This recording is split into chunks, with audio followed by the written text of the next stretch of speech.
let's do Anichess spells tier list.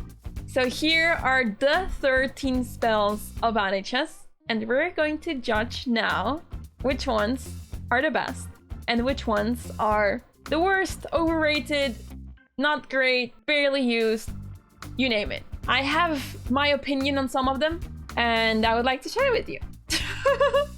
So, let's start with, this is Bishop. We start with a difficult one, because I remember Bishop was the very first spell that Magnus Carlsen fell for, where he lost in like a few moves. I think it was against Eric from Chessbra. So it's an iconic spell, but it has decreased in its popularity quite a bit because of a lot of new additions, and obviously, if you don't have bishops anymore, it is a waste of a spell. You can't use it anymore. So that makes it go down by quite a lot.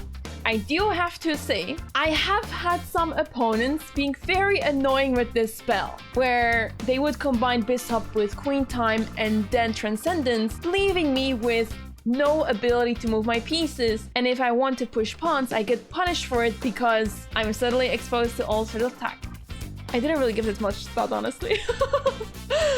Bishop, let's put that on C. It's not that great anymore, but with the right usage, it has some surprise value. I don't think it's that terrible. Actually, I feel like it's that terrible.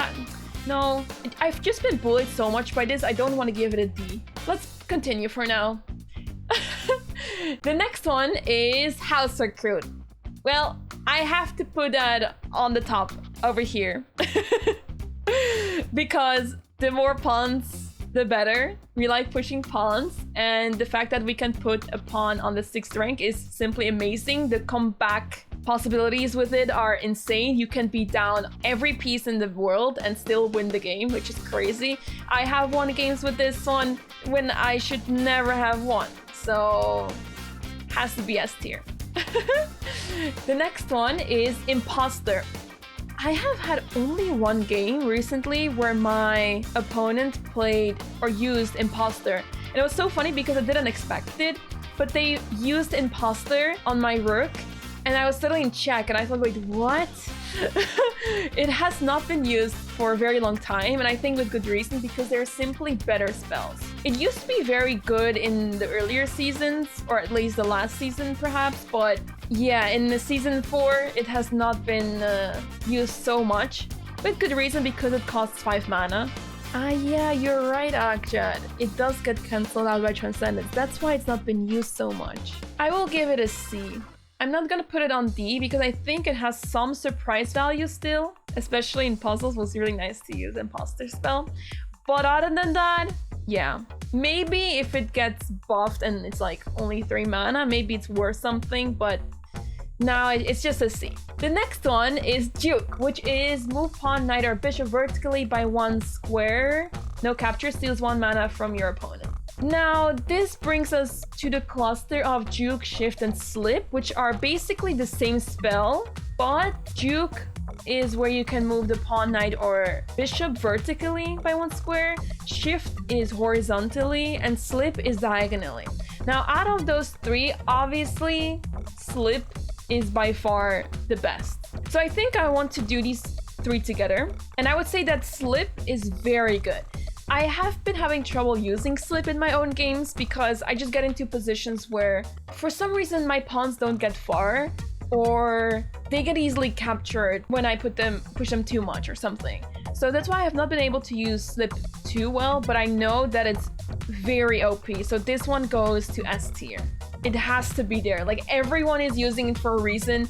I'm getting annoyed by it left and right. People queen their pawns so easily, and I'm like, this spell is annoying. Like, I don't need to only cover 1 promotion square. I need to cover 3 promotion squares because of Slip. And above all, it steals 1 mana. That can be really important in some situations. Now, coming back to Juke and Shift, I think both of them are still good because steals 1 mana and it can be very tricky, but it's not very helpful for pawns. Well, I guess if I have to choose, but what's the point for pawns. Okay, I would say for pawns, at least with Juke, you can push them to the first rank. Like, you can push them back, which is kind of crazy. So I think for this reason, Juke is better than Shift. Because I feel like the advantage of being able to move, let's say, a knight horizontally, I think that just doesn't happen so much. I don't see the use of it. So with this reasoning, I would put Juke higher than Shift, but I would say that both of them feel useless. Like, I want to put Juke higher than Shift, but I cannot find a justification to put Juke in C. So let's just say that this belongs here. So this is Shift, but does Juke deserve to be on C? It feels so useless. Like, I don't feel like stealing 1 mana is enough for me to say, oh, this is as good as Bishop or Imposter. No, I can't. No. It has to be in D tier. No. If we didn't have any other choice, then sure, it's cool. But in like an actual real game, I don't see the value of these two. You have better options. It feels very useless. Unless you want to put 6 pawns on the first rank, like on your first rank. For no reason whatsoever. So, yeah. Or actually, well, I just realized a bishop putting that on a different square can be interesting, but yeah. Yeah. No. I should not try to convince myself. It's just D tier. Okay, let's move on to the next one. The Knight, which is Parkour Mech. Parkour Mech is one of my favorites because you just get a free knight on the board. Unfortunately, it is only possible to add 2 knights to the board, so you're a bit limited there. But I mean, having 4 knights on the board is amazing, and that can be super annoying for the opponent. So yeah, you have to give a pawn for it, but that is why you use House Recruit with Parkour Mech. It is such a good combination, so OP. So that's why Parkour Mech has to go S tier. And on top of that, it's only costing 3 mana. It's not even expensive, you know? Like, you can get a knight really quickly. That's why I love it. I may be a bit biased here because I love the spell so much and I use it so much. But without Parkour Mech, I'm not sure how I could have won many of my games. So yes, I love it. Let's go to the next one. Pengu Dive. Pengu Dive is possibly the most annoying spell out there, while at the same time it also feels a bit useless. Like, especially since the inclusion of the new spells recently, I feel like Pengu Dive has not been so good anymore. I'm sure there are still some tricks possible with Pengu Dive. They just don't really happen. I don't really use it. No one really uses it. The only purpose of Pengu Dive that I've seen so far is that the king is able to jump 3 squares away from the danger, you know? So that's why Pengu Dive is really annoying, because it's hard to capture the king when the opponent has it. But other than that, it's not a terrible spell. It's just you start to wonder what's the use for it. Maybe it's a bit difficult when I'm a super aggressive player, and this feels more like a defensive kind of spell where you're just running around. The fact that you can cast it 5 times is crazy though. I almost want to put Bishop and Imposter to B and Pengu Dive to C, but that feels like an insult. Okay, I'll put it on B. I'll put Pengu Dive on B because it's very annoying, and I think you can be very tricky with it, but we haven't seen it so much. At least, okay, maybe in my games I haven't seen so much of it other than my opponent running away from my threats, but yeah, I think because it's relatively cheap and you can use it so many times throughout the game, it has some good value, and maybe with the right combination of spells, then it's really good. The next one, Pounce and Purr. Oh gosh, how much I hate this spell. How much I dislike this spell, because every single time I start attacking, let's say my queen moves forward, I get hit with this. They basically lock my queen and then attack it with a pawn or something, and I'm toast. It is very easy to counter it, but with my playstyle where I'm barely developing my pieces, I don't really have the resources most of the times to defend myself. It is really easy to counter Pounce and Purr, I think, and it's very expensive at the same time. I think it's a good spell, but I think most of the times you get disappointed by how much you actually get out of it. So I'm leaning towards either B or C. The fact that it's so expensive is also crazy, but it is a funny spell. I think I'll go for B. Yeah, the problem is that most of the times I either run out of mana, or I just don't have any pieces that are developed, or I just don't have any attacking points in my opponent's camp. So that's why it's a bit difficult for me to counter Pounce and Purr in my games, but it is, generally speaking, easy to counter. And I feel like the value you get out of it is like not really worth it, but it can work out really well. So I'll put it on B. Next one is Queen Time. Queen Time, such an annoying spell. Once your opponent has Queen Time, it's so difficult to make progress because, or like not per se make progress, but let's say in an end game, they can just capture your pieces so easily. It was very funny. I had a game recently where I miraculously promoted my pawn to a queen. My opponent had a rook, and I thought, haha, I pinned the rook and I'm gonna win the rook. And then the rook went diagonal and captured my queen with Queen Time. And then I was suddenly down a rook.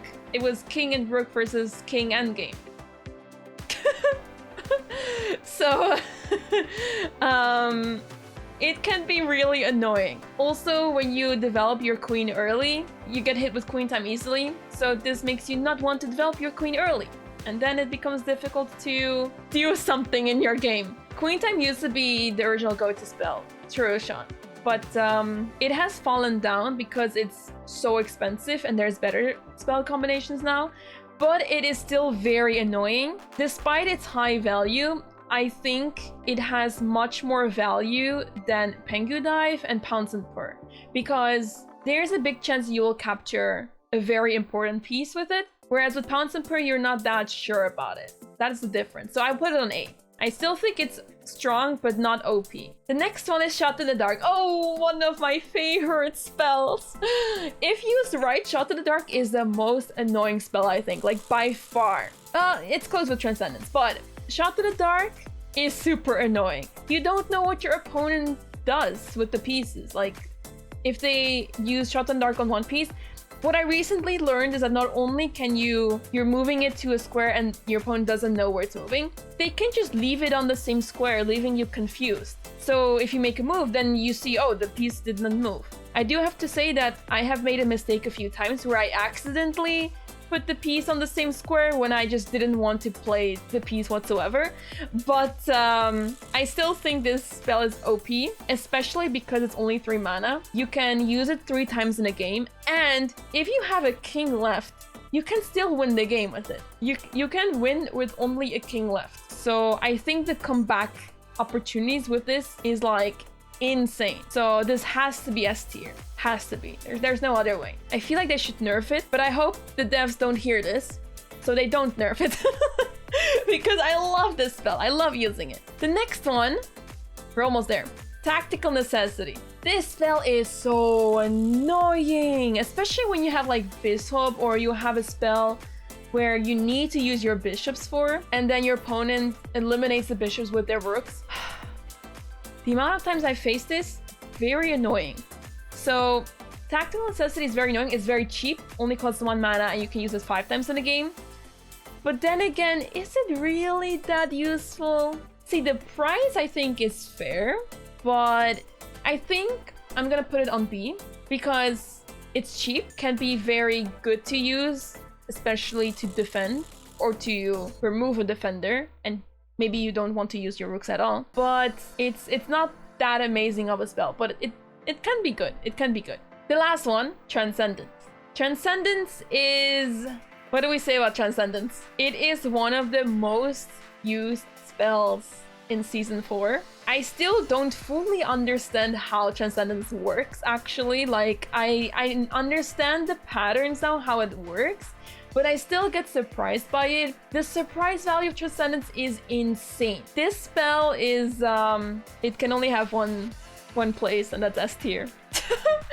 This spell is so annoying. I'm not using it any longer because I feel like everyone is using a setup that counters Transcendence, so like everyone knows how to deal with it, but at the same time, it is still very strong. If used well, very annoying. So yeah, that is my tier list of the Anichess spells so far. Let me know if you agree with it. Let me know what you think of it. And I hope for a new spell, but I don't know which one. I am not that creative enough just yet. But I do like the diversity of the spells. I think it's really fun. So yeah, that is my tier list. Yay!